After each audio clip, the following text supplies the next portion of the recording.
Hello and welcome to episode 63 of the It's Just a Hill Cycling Podcast. I am John, and today I am joined by owner-operator of Rotation Engineering, Seth Carlson. Hello, Seth. Hey, John. How's it going? Good. Welcome to the show. Thank you for coming. Yeah, thank you. I think this door is just going to open on its own, but that's okay. So, Seth, this is a podcast about bikes. And before we talk about Rotation Engineering, I would like to just talk about sort of your history with bikes. Do you remember when you first learned how to ride a bike? Yeah, so growing up, my family was really big into racing cars. So I started racing cars at a super young age. Oh, really? Like 5. Wow. Yep. So every weekend, we'd go to the track on Saturdays. Yep. And usually we'd stay over and go to another track on Sunday. Yeah. So it was like a whole weekend thing. So I actually learned how to ride a bike at the racetrack. Because it was like a mode of transportation? Just because that's where we were on the weekends. Yeah. There. So it's like, you know, didn't really have time to learn at home. So were there a lot of kids in that environment? Yeah, it was all kids. So really? So it was really cool doing that growing up. I learned so much through the racing as a kid. What kind of car are you racing at 5 years old? It's called a quarter midget. So basically it's like a go-kart, but it has a roll cage. Yep. And it's got real suspension, like it has shocks and springs and I did that. My dad taught me how to ride a bike at the track. And so like the kids after the races were done, we'd all take our bikes and race around the racetrack. Oh yeah. So did that sort of competitive, did that turn into wanting to cycle competitive, ride bikes competitively? Or so like a little later on down the road, my dad actually was buying an air compressor off of eBay. Okay. And we had to drive to Vermont to pick it up. So we figured, we'll do a little long weekend. So we drive up to Vermont. At this point, I'm probably 13. I'd ridden bikes like around the house just for fun, but yeah. So we drive up to Vermont, and it's actually Burke, Vermont. Oh, okay. So we're up there. Yep. We get the air compressor, and I see all these people riding mountain bikes. And everywhere, right? That looks so fun. Yeah. So we go down to the store. We rent a bike, me and my brother. Really? That weekend? That weekend. Damn. We go out, just me and my brother, no clue. We're just like, he's 11, I'm 13. We're just out riding the trails, doing whatever. That's cool. And I had so much fun. And when I got home and I told my parents, I was like, I really want a mountain bike. Yeah. And they, I didn't come from a family that had a ton of money. So they were like, you've already got the racing, like you have a lot of hobbies already. And for my birthday, they got me like a cheaper Moto Bacan. Oh, okay. Really entry level bike. Yeah. And so I started riding that around town, and I used to ride down to the skate park. Yeah. And I met a buddy of mine at the skate park that day. He's like my best friend now. I had never met him before, but he worked at the bike shop in town. Wow. Great friend to have. And he had a downhill bike, and I'm like, oh dude, can you let me take that for a ride? Yeah. He's like, yeah, sure. So I get off my bike, get onto his, and it's like so different. Yeah, 200 mil travel. Like this is the sickest bike I've ever seen. Yeah. Take it off the ramp, smash the wheel into like a rail. The first time you used it? First 5 seconds. Yeah. Pop the tire. Yeah. So I'm like, hey, why don't you come back to my parents? Like, I'll fix it, whatever. Yeah. So he comes back to my parents' place. I fix it up for him. We spent 3 days in the woods after that just building jumps. Wow. And we just rode every day. And he was a cross-country racer, so it got me involved in that. And it really just kind of took off from there. And you still race bikes? Yeah. So I've actually gotten more into it now. I've retired from racing cars. Okay. And I've gotten into racing bikes. This year was like my first year really going for it. Yeah. And it's been a lot of fun. And you race mountain bikes? Yep. What discipline? Cross country. Cross country. Yeah. I did a little enduro racing. Yeah. But I've kind of gotten to the point in my life I don't really want to get hurt. So. Yeah, and so we met in person this past weekend. Yep. We're here at MBX now. We met here. You had your cross bike with you to show when we were talking about your rotation stuff. Do you race cross? Do you just ride that bike? Or? Yep. So I do a little cyclocross racing. I just did my first race like a couple months ago. Nice. Yeah. I've been practicing that a little bit. I'm going to race this weekend. Oh, cool. It's kind of mountain biking and cyclocross are the two things I like doing. I did a couple crit races. Yeah. Locally? Yeah. So, a little bit of everything. Yeah. Cool. Go-to bike. Like what's the go-to bike? It's your mountain bike? Yeah. If I had one bike, like Yeah. I've got the Trek Super Caliber. Yeah. I mean, dude, that thing's fast enough. It could pretty much be a gravel bike too. Yeah. Cool. Okay, so let's talk about the business a bit. Maybe we can start and give people the background of like what your 9-to-5 job is and how this sort of turned into, making components for bikes and talk. We can talk about the other products in just a bit. But you talk about your background in car racing, and does that also have to do sort of with your 9-to-5 job? Is that right? Yeah. So through racing, me and my dad actually had an auto repair shop. Okay.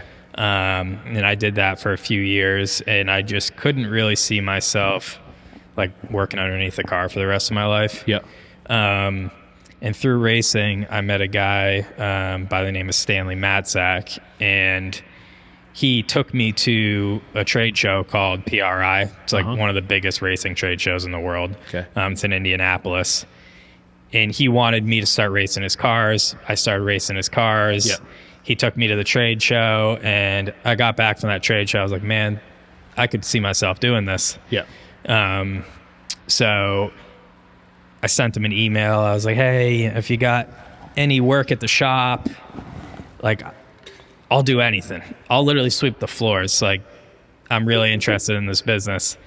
Yeah, you just wanted to like be there, get your foot in the door somehow. Yep, exactly. So he was like, yeah, I think we can work something out 1 day a week. Yep. $15 an hour. Okay. It's like, done. Yeah. So I get in there my 1 day a week. I'm still working at the shop, my dad's shop. Yeah. And I'm doing this part-time. And I started taking on a little more responsibility. And now I'm vice president over there. Nice. Yeah. So. And what do you do for that work? Like you manufacture parts for cars, is that right? Yeah. So we have a group of a couple different businesses. Yeah. The car business, the name of the company is Seals It. We do a lot of like custom rubber manufacturing. Yeah. So we do machined components, and then we'll bond rubber to them. So we'll do custom bushings, seals, things of that nature. We have a product line that we sell. We sell parts through all like the major motorsports retailers like Summit and all the bigger places. Yeah. But I also work pretty regular basis with a lot of the NASCAR teams, IndyCar, F1, all those guys. So I've been to all those shops and worked, directly with all the engineers at all those places. And that's, where I've learned a lot about the different lubricants and machining practices, things like that. Yeah. So on the Rotation Engineering Instagram, right, it says bringing motorsports technology to grassroots cycling. Yep. Right. And so is that sort of, can you explain what you, because that's sort of what you were alluding to. Yeah. Right? Yeah, exactly. So, in motorsports, you got to think about, they've got, say they've got 30 cars in the field. Yeah. They're all going around the track 200 miles an hour, and somehow every one of those cars is within a tenth or two of a second a lap of each other. Right. Which is pretty amazing. And that really all comes down to they are trying to get the smallest gains possible. Right. Like some of these teams employ, like some of the NASCAR teams, for example, employ 100 engineers just for one team. Wow. So they have different engineers for different specific parts. Oh, I mean, they'll get, one guy that works on the smallest piece of the car, and that's his job for the whole year. Right. But he just really refines it. And so, what I've kind of learned along the way is taking all these very marginal gains, they do add up to something pretty significant. So when we were developing products for Rotation Engineering, I kind of kept in mind, okay, these are all small little things that maybe somebody doesn't really care about, but I know at the end they're going to have a better, more professional product. So just utilizing like the knowledge from the machining practices for the race cars, I've kind of applied that to the bicycle side of things. Right. So marginal gains are something that I think people talk about in cycling all the time. I think they're sort of gone through an ebb and flow of maybe it's a little too hardo. And then for me, I think marginal gains are gains. I think even calling them marginal is like doing them a disservice. Right? Exactly. Because it's a gain. And when you're talking about tenths of a second or hundredths Yeah. of a second, Yeah. that's marginal. Yeah. But Yeah. still, that's the difference between a first place Yeah. Yeah, and exactly. not first place. Yeah. Right? So what was the first product that brought you into the cycling space? Yeah, the first thing I really wanted to develop was a bottom bracket. Yep. I see so many things online, all these tests. Like if you go to each individual manufacturer's testing, Yep. they all claim that theirs is the best. Yes. Right. And all of their testing looks pretty valid when you read through the reports. And then I started looking at some of the prices of some of these components and, some of the ways people were doing some of these things. And I was thinking to myself, like, I think I can come up with something better for a little less money or comparable money. Yeah. So I really set off to find a way to make bottom brackets that would last a long time. Like I wanted to provide a lifetime warranty on everything. So I thought that was important. If somebody's paying a premium price, they should get a good warranty. Yeah. And for our products, for example, like there's a no questions asked. If something breaks on it, we'll replace it. You know. So I really set out to make the best bottom bracket I could, and I bought bottom brackets from every major manufacturer, and I disassembled every one of them, and I really looked at, okay, what are some of the things I like about some of these products? What are some of the things we don't like about some of these products? And I kind of took a culmination of all the things that I liked about a bunch of the different brands and utilized them in our design, and then set out to find like what I deem to be the best bearing manufacturer in the world and use their bearings inside of our cartridge. Yeah. So I took a lot of design elements that I liked. We came up with a couple of our own design elements, and we just, we put together a package that we feel is the best. Yeah, so there are different types of bearings on a bike, right? Between like your headset bearing, your bottom bracket, your hub bearings. Why bottom bracket and not any of these other? But like, have you explored these other types of bearings on bikes? So we are going to get into the wheel bearings. Yep. Headsets probably not. There's just too many. And that's the thing with the cycling industry. There's so many standards. Right. And then there's even little sub-standards for the standards.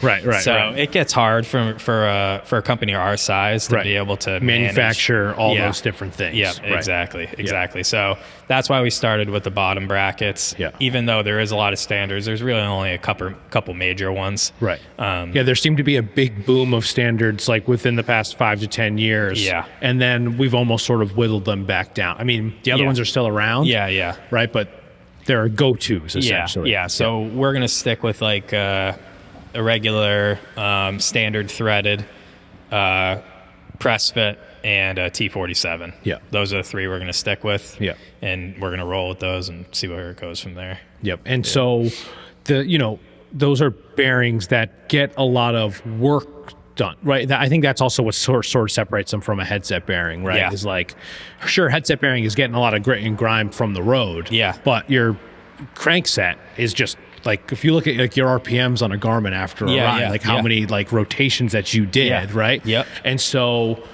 is there something that like, that these bigger, like there are these big expensive brands like that promote ceramic bearings. Like, what are your thoughts on a ceramic bottom bracket versus a non-ceramic? Yeah, so there's a lot of technology in the ceramic bearing side that has come out, and I wouldn't necessarily, my own personal opinion, and our plan is I have a whole test rig to show the drag on the bearings, the longevity, things like that. And I'm in the process of taking videos and documenting it all so I can post this for everybody to see. But really, a good quality steel bearing outperforms a ceramic bearing in some circumstances. Yeah. Fresh out of the box, a ceramic bearing will be slightly quicker than a steel bearing. Yeah. But as time goes on and the race starts to wear a little bit, the steel bearing takes over. Yeah. And we're talking, a very slight amount, less than a watt on either side. Right. Yeah. Right. So for most people, 99% of people, it's not a problem. Yeah, the biggest thing is just having something that's high quality. Like we will offer a ceramic bearing because there's some people that are just diehard ceramic bearing fans. Sure. But our steel bearing, it comes down to good quality materials. Yep. If you look at the material specs on a whole line of bearings, they will all say, okay, the race is a 52-100 steel.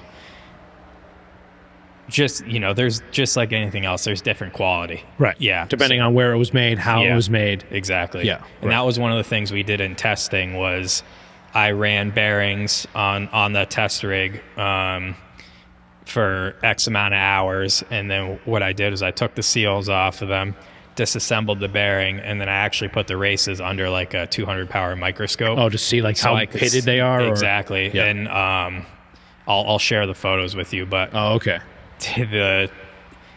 There's a huge difference between the materials. A lot of them you'll see pitting, but on like the good bearings, you'll just see a nice clean race, even if you ran it completely dry. So yeah, I think there's like I see in these other spaces online people that have these test rigs and they like test wheel sets, right? Yeah. They test like either optimized wheel sets where it's like a wheel, like a reserve wheel that says they want you to run like specific Vittoria 28s. That's going to be like the package, right? Yeah. But there are these websites that like I can't think of. I believe I've seen it on Road CC before, but there's like a guy in Germany that like aero tests all of the frames. Yep. Right. And so is that where you're talking about like having this like database so that people can check? Yep. Yeah, exactly. I think that's like, so this is a rig that you have built at home. Yeah. Yep. Yeah. And what it does essentially is like spins a bearing. Yeah. So it's got like a load sensor on it. Yep. It spins a bearing, and we've built it in such a way that we can eliminate any of the outside factors. Yep. Some of the testing I've seen online, they may test a chain lube or something like that. Yeah. But they're testing two back-to-back things. They're on different bikes. There's a lot of outside factors. So many outside factors. Yeah. So, if you really want to do this right, you gotta eliminate all those outside factors. Right. And in this case, we're just testing the bearing. Right. So we've found a way to eliminate any of the outside factors, just test the bearing, and then we can also test it loaded, which a lot of like the tests I've seen, they're not loaded. They're not loaded. Yeah, which in real life, it's not the right test. Yeah. Right. In real life, obviously, it's loaded. Yeah, right. Yeah, yeah. Right. So you're trying to get it to the most accurate to like a real life thing without these other 165 crankset versus a 170, right? Yeah, yeah, exactly. Yeah, okay. Yeah. So it's just the bearing alone. Just the bearing. Yeah. And so you talked a little bit about like lubes and stuff, right? Yep. When did you transition to making like solvents, right? Because you have a couple different lubes. Yep. You have like wax that you formulate yourself. So when did it turn into, not just like physical components for the bike, but other areas of efficiency? Yeah. So it all really started, like I set out to find a good grease to put in the bottom bracket bearings. Okay. And I actually went through a few different iterations of my own grease and circled all the way back around to finding an off-the-shelf grease that just was the best. Yeah. And a lot of the people in the bike industry already use it. It's made by a company called Kluber, so we're going to keep using that for the bottom bracket grease. Yeah. But then, the more research I did on that, I started thinking, okay, well, what about the chain lubes? And the more research I did on the chain lubes, I realized that it's a lot of just repackaged other industrial lubricant. Gotcha. Yeah. So you'll find anything from there's some bicycle chain lubes that are legitimately vegetable oil. Right. With a sticker on the bottle. Right. They're not doing anything to it. No. Themselves. They're just repackaging it, branding it. Their money goes towards the marketing, whatever it is. Yeah, exactly. And that's like, I think that's one thing that rotation engineering is trying to stay away from, like the gimmicky type marketing, because that's just not who we are. Like we want to make parts that people actually want to use on their bikes, right? So we formulated a new chain lube. We worked with a packaging company to get it all set up. The packaging company uses in Connecticut, so we're trying to keep everything pretty local. Yep. And we went through a couple different iterations of that, and came up with something that we think is pretty good. And you know, Yeah, we're what's happy like with it. what's like the size of a batch on a test? What's the batch testing like on something like that? Like, That's like the thing with lubricants. Yeah. It's an expensive space to get into because the minimum order quantities are Huge. pretty high. Right. Yeah. The partner we have in Connecticut, you know, they really did do a good job working with us and making sure that, you know, it was an affordable thing to get started, and we really appreciate that. You know, we went through probably 20 or 30 different companies to find somewhere that would really help us get this off the ground. Yeah. And it's worked out really good so far. yeah, no, that's cool. Bikes have a lot of moving parts. Yeah. I think that's safe to say, right? So an efficient drivetrain can make or break your ride, whether it's the bottom bracket or it's your hub or it's the lube that you're using, right? Or if your chain is just too stretched out. Yep. So are there any of those one thing like that you feel is, and maybe this is just a bad assessment because it doesn't rely on just one thing, but is there one thing that stands out like above the rest in terms of having like the most efficient drivetrain that you can have? It's really, and I used to say this in racing all the time, it's not like there's no one thing that's going to like, you know, Get you the win. Yeah, you're not going to buy a new bottom bracket and go and win next weekend. Right. But, you know, if you have a bottom bracket that's running good, your drivetrain's nice and clean, you're using a lube that doesn't pick up a lot of dirt. Right. You know, you've adjusted your derailleur so it's shifting correctly and everything's aligned nice. Like really having the bikes, if you don't know how to do it yourself, bringing it to a mechanic that really knows how to do it and let them take care of it and get it set up in just a certain way. That's really where the gains are made. And I'd say keeping everything clean is like, really that's the key. So getting something set up a certain way, right? You got to say you're putting a new chain on your bike. Yep. Maybe with like a new cassette or without. Yep. What is your optimum way of preparing said chain? Like chain straight out of the box, right? With factory grease on it. Yeah. So what I do is chain fresh out of the box. I kind of determine what bike it's going to go on. If it's going to go on my road bike, I know I'm going to wax the chain. Yeah. And actually, I do the same process even if I'm going to use a wet lube on my cyclocross bike or my mountain bike. I go between a wax and a wet lube. But take the chain out of the box. First thing I do is I put it in mineral spirits.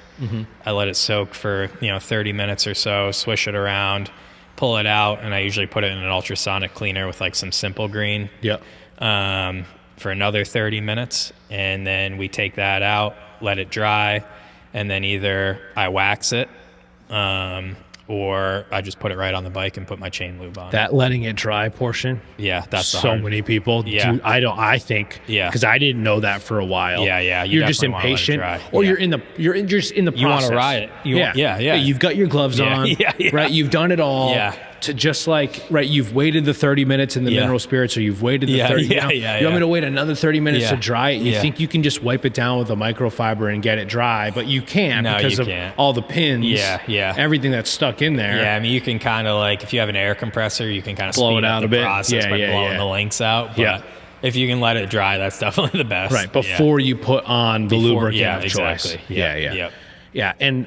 And how long should, in your experience, whether it's in terms of hours or miles, right? I guess it depends on what bike, right? But like, how long should a good chain last? It doesn't need to be a Dura Ace chain, but let's talk a middle of the road, like a Force or an Ultegra chain. If they're being maintained properly. Yeah, I mean, that's the thing. There's so many factors because it all comes back to, is your drivetrain set up properly? Yeah. If it is, that's going to increase the length of service intervals a lot. Right. And also, like, how clean are we keeping everything? I don't see any reason that you can't go thousands of miles on a chain if everything's being cleaned properly. There's people that smoke chains in 100 miles. Sure. Yeah. Depends on the type of riding. Exactly. Like if you've got the factory grease in your chain and you go out and bury that bike in mud, right, and then you're just your derailleur's off a little bit. Oh yeah, and you're just running it. It's gonna fall apart. Yeah. What about like over cleaning or over lubing? Is that something that like you think people do too much? Or and it was funny because I was actually talking to some people this last weekend. The guy was saying ritual was literally every single ride he was degreasing his chain and re-lubing it. Every ride. And he was talking about taking a pipe cleaner and going in between every one. Yeah. All 110 links or something. Yeah. And, that can definitely be overkill a lot of times. Like, anytime you're introducing the degreaser to your bike and it's getting on something else, like you might be shortening that, seal, or you might be washing out some grease out of another bearing in the bike and reducing the lifespan that way. So I would say, finding a good lube, like, or the wax, like we talked about before, you can get away with just wiping the chain off and keeping everything clean. Right. Because there is such thing as over lubing, over waxing. Yeah, exactly. Over cleaning. Yeah, like if you're just laying the lube on and not, every ride, you'll just see the debris build up, packing up into everything. Yeah. Right. So I'd say, like, really, you can use the stuff pretty sparingly. Yeah. I'd err on the side of,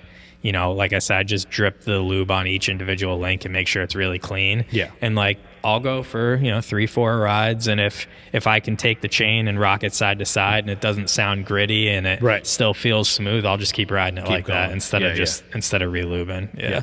Now, in terms of road bike, like I ride road bike predominantly. Yeah. Mm-hmm. Wax over lube. Yeah. The wax lasts longer. Yeah. Not as quieter. sticky. Yeah. It's cleaner. Right. Yeah. You don't get the grease all over your hands. Right. You don't get the grease all over your drivetrain. Right. So my white socks don't get as dirty. Yeah. And it just stays so clean. Yeah.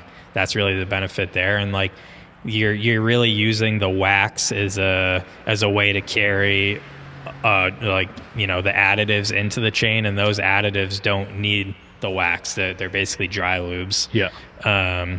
So I would say wax 100% on the road bike. Yeah. Now, forgive me for my ignorance, but like when you're coming up with a solution for your own wax or for a lubricant, like, is it as simple as mixing things together, or is there like an emulsion process that you go through? Like, do things need to be like heated up, and like to be added together, or no? But there is different solvents that work with different additives. Yep. Obviously you don't want to just like mix anything and everything. Yeah. Right. Because it can't be that simple. Yeah. Whether in terms of safety. Yeah. Right. Not everything is compatible. Right. So like, for example, one of our chain lubes uses a molybdenum in it, and we had to use a specific solvent that worked with molybdenum. Like, we couldn't just start adding all sorts of different additives to it and have it all work together. Yeah. So we work with chemists to be able to figure out how that works. Yeah. And when it comes to the machining process, like for a bottom bracket, how many different like machines are you using in that process? I'm sure we could really get into the weeds here about like the engineering of that, right? But like, for a layperson like myself, I have like no engineering background, right? I make podcasts. What is that like? Like, what is the process like for making, you have the design, you know what the efficient design is, you know how you're going to put together this bottom bracket. What is that process like in terms of time and in terms of like the machining, how that works? Yeah. So what would seem like such a simple product, when you include each individual part, it does take a fair amount of time to design. Yeah. So the way we went about it, we sat around a round table a couple times a week, went over some design ideas, kind of just drew it up, hand sketched it, and then, we transfer it into like a 3D model that you can pull up on the computer. And once we were all happy with that, we went into, there's different ways. Like if you're machining a prototype versus production, you do it in completely different ways. Sure. So like to do our prototypes, you need a lathe and a mill was how we did the prototypes. Everything we do was on CNC. So we would turn the cups out, put the threads on, and then we'd go into the mill and do the slots for the tools. Oh, okay. Because you have the bottom bracket cup tool to install it. Right. So making all that work together, figuring out what tools work with what. Yeah. Okay. Figuring out what tools work with what. Yeah. designs was a little bit difficult. Yep. But yeah, we use CNC lathe, CNC mill, and that's how we machine them. This is all done in-house in Connecticut. Yep. Right. Yep. Yeah, which I think is like great. A lot of these companies, and maybe it's just because I haven't done the research, but they seem sort of faceless in a way. Yeah, and I think that's like where we've gained a lot of traction. Is like, you know, people I think want to support people in their community. Absolutely. You know, there's a lot of companies out there that say their products are made in the USA, but they're not really. They're just assembled in the USA. Right. They buy the bottom bracket cups from, you know, China, and they buy the bearings from somewhere else. Right. A lot of it is sourcing, and people just don't realize that. Right. Yeah, like exactly. Like you said with the lube, that's just like vegetable oil or whatever. Yeah. They just found somewhere that already had this stuff in stock. Yep. It's cheaper to do it that way. Like if you can find a lubricant company that already makes a lubricant and you're just going to repurpose it. Right. Maybe they're not in the cycling space. Exactly. Right. And you grab that. Yeah. You don't have to hire a chemist. Yeah, exactly. Right? Yeah. Right. And like when I first started doing it, I thought maybe that was a way we could get into it. And then, you know, I got all the samples and I was like, this just... You don't like it. This just isn't what we want. Like I wasn't going to... Either we weren't going to do it at all or we were going to find another way. Right. It wasn't something that you wanted to stand behind. Yeah. Exactly. So yeah, I think it's important for people to know that we literally make everything in our own building in Connecticut. Yeah. Aside from the bearings, we source the bearings. Yeah. But we do some other outside processing to the bearings that kind of make it unique. Yeah. Yeah.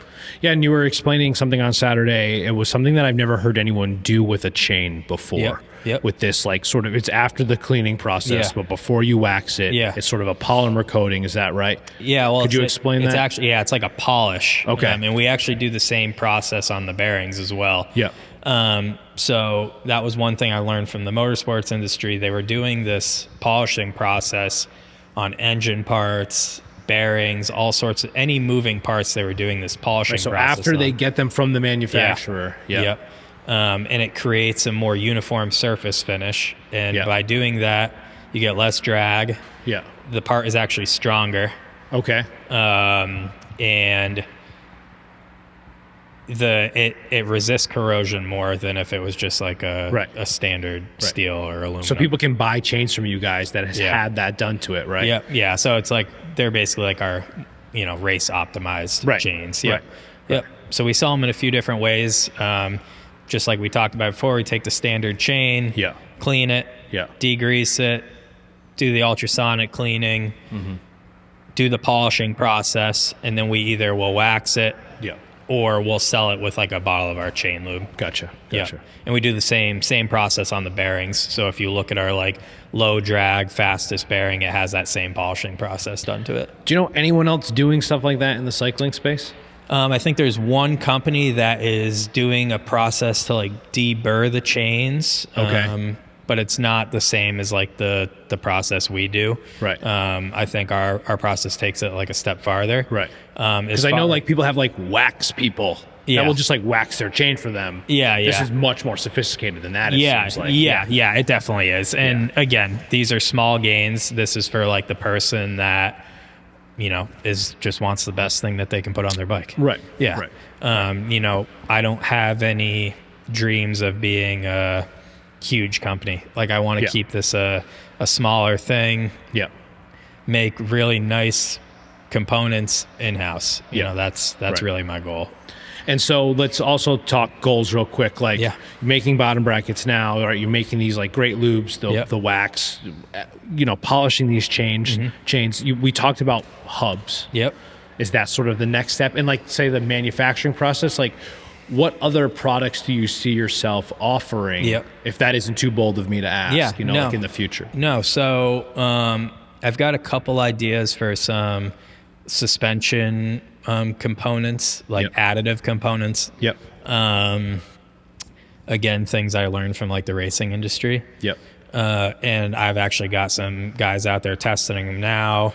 One of the kids was riding one of our products and he won the US Open. Oh, wow. So in his age category, wasn't in the pro category, but we've had some success there, and I want to keep focusing on that. Like, I guess my vision when starting rotation engineering was let's create some products that we can like have a base with. Yep. So, okay, everybody needs chain lube, and everybody's going to need a chain, and everybody's going to need a bottom bracket. Now let's make some pieces like that, get started, and then get more into some funkier stuff. Something a little bit more niche. Yeah. Because cycling in its own right is pretty niche. Yeah, right? exactly. Like, yeah. What's funny though is like the marketplace that I've met for cycling is so much larger than what I'm used to from racing. Yeah. You think it's just better entry level? Yeah, I mean, like that's the thing with the racing cars is it's the barrier to entry to get into it's so difficult. I mean, cycling's expensive. There's really no way to get around it. Right. But then you know add that to a motorsports type thing. It's now you need a full trailer, truck, all this stuff. Yeah. It's not just the car. Right. Yeah. Right. So people who think like cycling, traveling for races. Yeah. It's logistically, it's so much more. Yeah, you can get a $500 bike rack and be on your way. Right. Or you can just take the wheel off and jam it into the back of your car. Yeah, right. Yeah, you can't do that. Yeah. So, I mean, that's kind of the cool part about cycling. Like our parts aren't just for racers either. Like it's just for people that want to take care of their bike, really. Yeah, right. And people who want to support like local companies and like who tangentially like. Yeah, exactly. If people want to talk with someone, they have like, a face to talk to. Yeah, exactly. Right. Whether it's you or someone else involved. Yeah. And I think that warranty thing goes a long way because, things are always becoming more expensive, right? And like, it seems like people are, deciding to like pinch pennies in different ways. And so if you can be sort of convinced to buy something that will last a lifetime. Yeah, exactly. That's a huge statement from a company, and the, Seals It has been in business for 30 years. Yeah. The machine shop has been in business for 2 generations. Yep. I don't plan on rotation engineering being like this quick flash thing. Like, I want to build something that's a long-lasting, sustaining product. Yep. So that's really important to me. Getting shops involved with us that are, good shops that want to support local people that really support their riders. Like.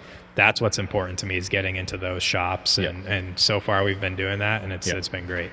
Yeah. So where and how can people find stuff before we move on to the next segment, right? Like people, you're on Instagram, you have a website. How can people find your stuff? And I know I've seen it at a couple of shops. We were selling it here this weekend. The best thing is, to ask your local shop about it.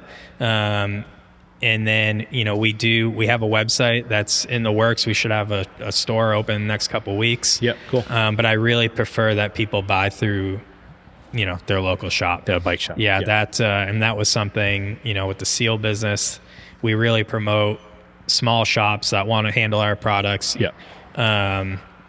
That, the direct to consumer, if people want to buy direct from us, that's great. But I think supporting your local shop is definitely a good way to go. And then it's it's another person that you can talk to, right? Another point of contact for like, hey, is this the right application for this? Yeah. And then when the shop is properly informed, right? Yeah. Like it is like a match made in heaven. Yeah, exactly. Yeah, exactly. Yeah. No, I think that's a great point. And not to make this like an ad about NBX or like any local bike shop, right? There's so much that comes with buying a bike from a shop or going to a shop. Yeah, and I was going to say, like, that is really the most important thing.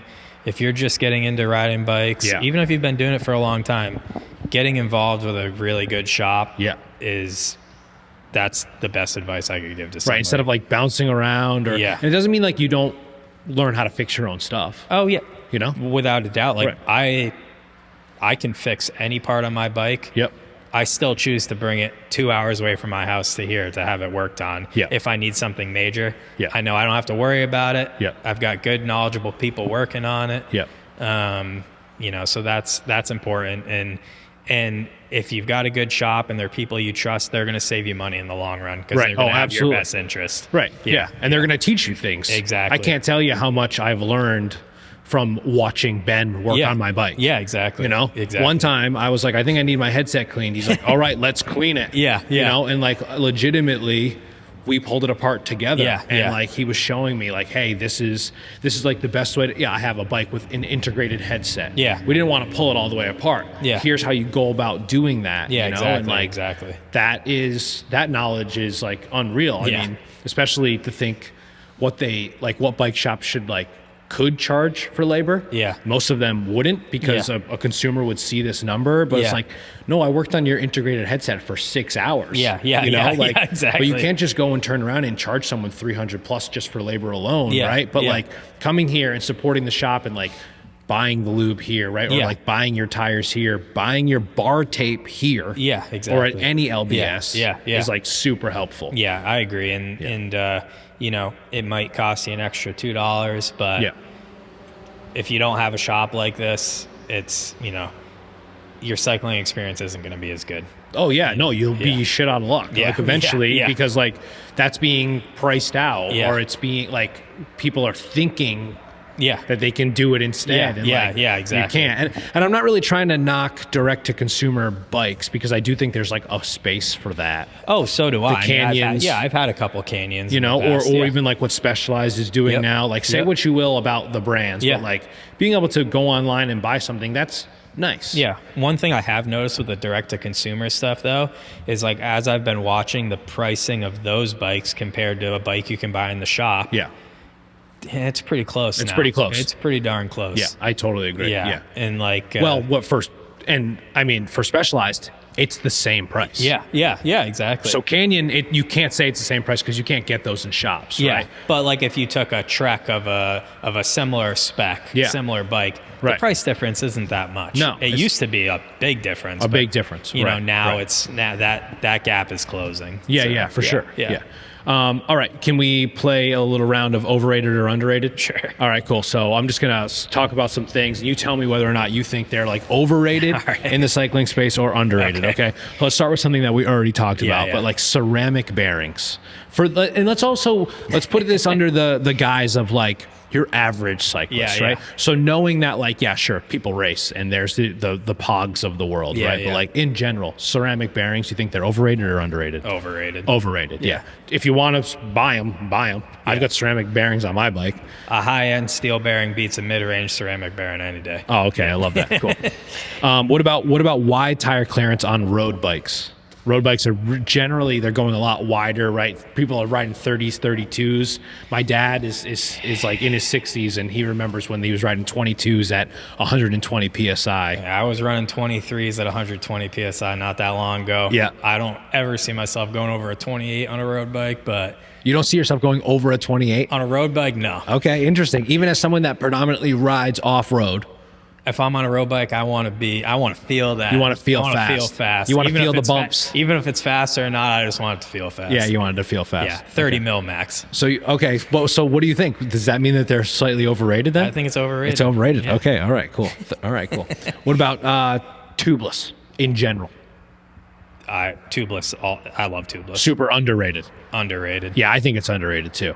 Like, I'm one of these guys. I don't carry any tools on a ride. None. What about CO2? Nah. Plug? No. Usually not. Okay. If I'm going real far, Yeah. I'll take one plug and Yeah. one CO2 and just throw it in my pocket. Yeah. Yeah. And that's all I need. Yeah. And if I got something worse than that, Yeah. somebody's coming to get me. Okay. All right. I like that. Now, I think the road space is probably a lot more skeptical to tubeless. Yeah. I've been tubeless on my road bike Same. for like 2 or 3 years. Yeah. And I still am meeting people that are like, not only are they carrying 2 tubes Yeah. and 3 CO2s, Yeah. they don't even necessarily understand the whole plug thing. Have you ever fixed a tire with a plug and had someone else be like, what are you doing? You're stabbing the tire on that bike. Yeah. You know, like Yeah. it's so easy. So easy. It's wildly easy. Yep. Yeah. Like, I'm not one of these guys who'll fix it with a plug and then keep riding with a plug for the next 2 months. No. I might go home and replace the tire Some or people just pull keep it off running and the patch plug. it. Yeah, some people Yeah. will. Yeah, for sure. Just keep running that plug Yeah. forever. You've till got the 3 end. plugs in one. Yeah, exactly. Like, yeah, 4 centimeter gash.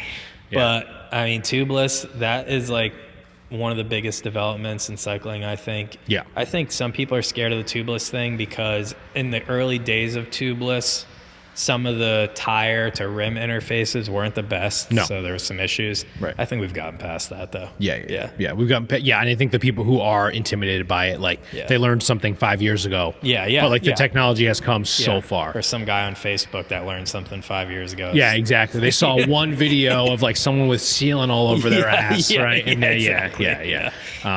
Okay, oversized pulley wheels, overrated or underrated? Overrated. Yeah, definitely. Yeah. I've got one on my road bike. Overrated as hell. Not worth it. Yeah, there is some validity to decreasing the chain angle, things like that. Yeah. Right. It's an expensive upgrade. Right. Yeah. Yeah, it's an upgrade, but it's An expensive. upgrade, but it's expensive. Again, if you're one of those guys that's going for the, absolute Right. everything you can get, go for it. If you're a general cyclist, overrated. All right, well, speaking of absolute everything you can get. Yeah. Skin suits, because I'm seeing skin suits become a lot more popular just for like everyday riding. Yeah. Like, and I'm not saying at a group ride we have a bunch of skin suits, but I think there was a time where it was like, okay, on race day, maybe you wear it. Yeah. But now I'm seeing people choose them just for like a regular ride. Yeah. Do you wear one? I don't. There's people on my team that do. Yeah. I've tried them on. I could see why you'd want to wear I like one. the idea of it. It's easier. If you're already wearing spandex, why not? It's like less fabric. Yeah.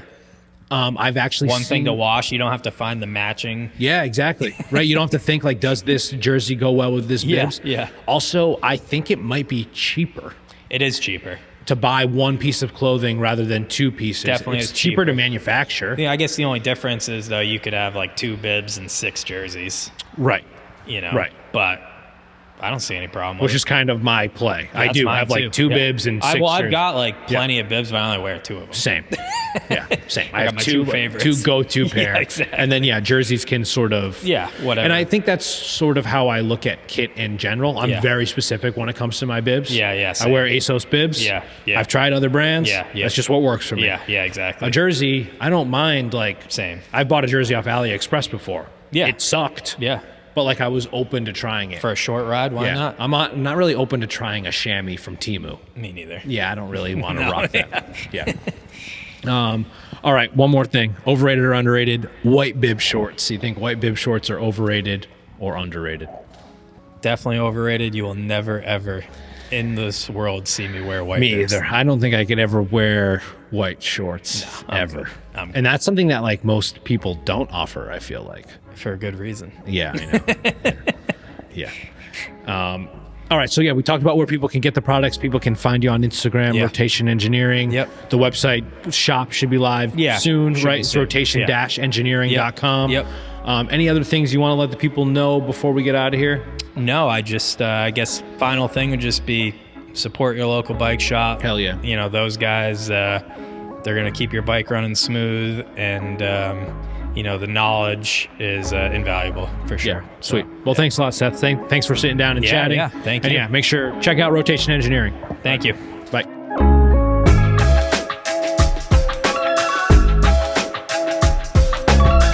We are It's Just a Hill, a cycling club that promotes inclusion, judgment-free, with no gatekeepers.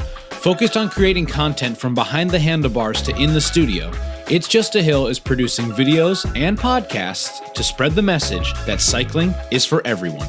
We are focused on reminding everyone that riding your bike can help you overcome any obstacle, because after all, it's just a hill. Decaf left, regular right. Decaf left, regular right. It's very challenging work.